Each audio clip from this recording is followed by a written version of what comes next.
Cape residents reconnected with lost money, and the budget for the town of Barnstable is coming together, all on this episode of Barnstable Today. It's Wednesday, May 2nd, 2012. I'm Sarah Colvin. Cape Cod music legend Lou Colombo was named honorary chair of this year's Pops by the Sea concert. For more than 60 years, Colombo played music here on Cape Cod and around the nation, with some of the greats like Artie Shaw, Dizzy Gillespie, and Benny Goodman, just to name a few. The one-handed trumpet player was well known and loved throughout our community. The Arts Foundation of Cape Cod will recognize him by naming him honorary chair of the 27th annual TD Bank Pops by the Sea concert that takes place on August 12th on the Village Green in downtown Hyannis. State Representative Cleon Turner's detective work translates into money for many Cape Codders. Turner recently announced he's worked to reconnect Massachusetts residents with over $240,000 in unclaimed property. Well, I went back to my old detective days on the police department and did some investigating. Good example is there was one woman's name on the list who allegedly lived in Yarmouth and Dennis, West Dennis and Yarmouth. And through investigating on the internet, I discovered that she had passed away. And somehow through the estate work, somebody had missed a significant amount of money that belonged to her. So it did not get probated in her estate.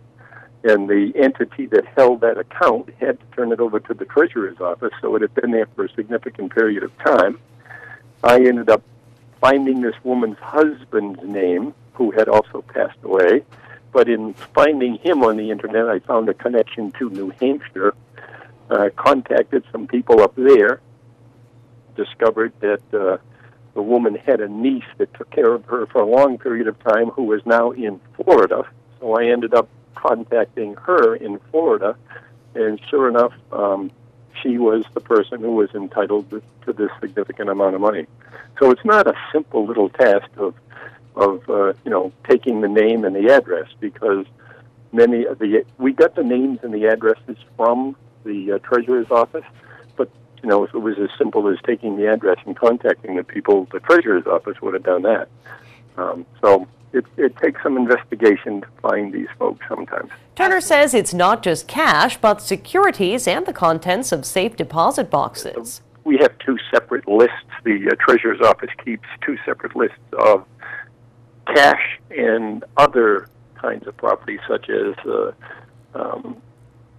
safe deposit boxes and securities and bonds and stocks and things like that.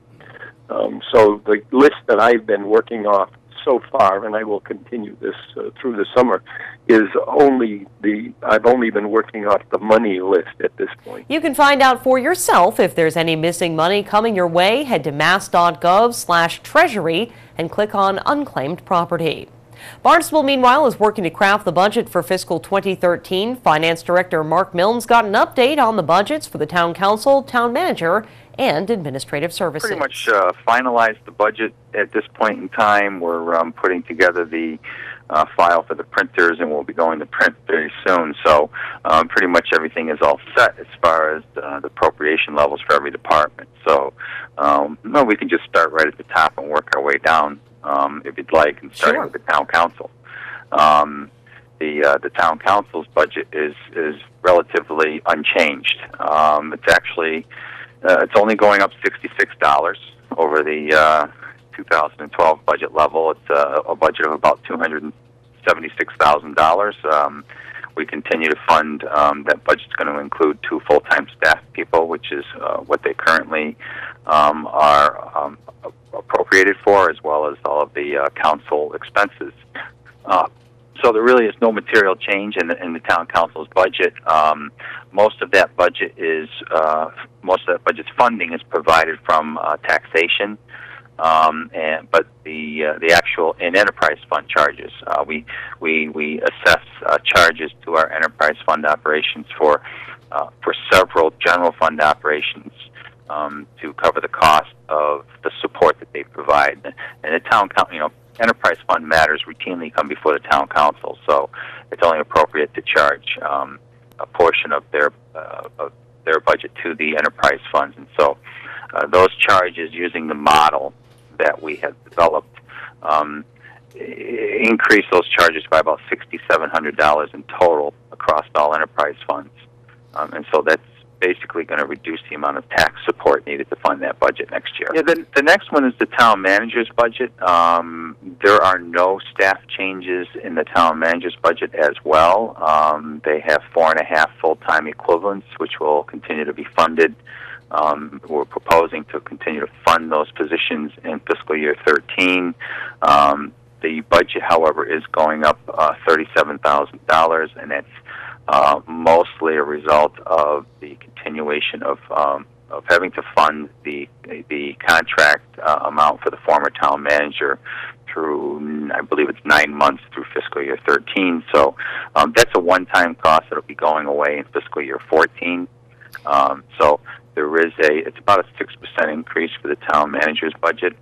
And that's really what the driving cost factor is for fiscal year 13. But again, that's something we won't have to budget for in 14. Right. And Mark, just a question of curiosity, of course, right now, while looking at the town manager's office, it's structured slightly differently because of all the changes going in place. We've got an acting town manager, but we don't have an assistant town manager. Is there still a line item in the budget for fiscal 13 that provides for an assistant town manager or not? Yes, there is. We will continue to fund the 4.5 positions that were currently funded, which includes a town manager, an assistant town manager, and then 2.5 positions out in the front office there. So going forward, it will be the same structure. Is the Administrative Services Department. This includes our financial operations, our legal operations, human resources, and information technology. So there's 61.3 full-time equivalent employees throughout those 4 operations.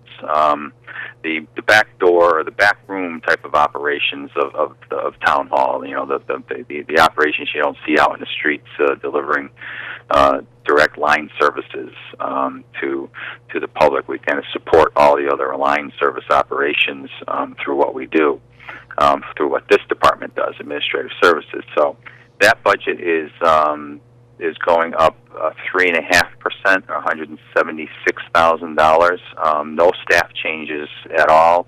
The same number of employees for every operation. There is about $15,000 of additional money in operating expenses being provided. Most of it going to the information technology division to fund our software support licensing and support fees for about 15 different software applications that we use throughout the town of Barnstable.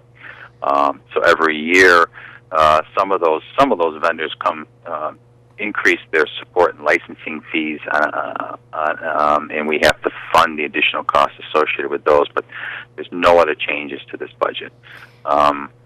We can continue to provide our information technology operation with $105,000 of capital funds that go towards replacing the over 400 PCs and printers that are used throughout the town operations. They have the responsibility for maintaining those as well as replacing those. And with over 400 of them, they can get to about 40 to 50 PCs and printers a year with this level of funding.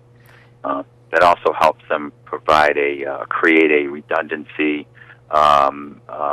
system in the back room to provide backups in case we have any mechanical failures in any of our systems. They have a redundancy system that they're developing now that will really bring us light years forward and as far as being able to continue operations. If one server breaks down, there's another server that immediately kicks in and takes over the entire operation. We'll continue examining the proposed fiscal 2013 budget when Mark Milne joins us next Wednesday on Barnstable This Morning.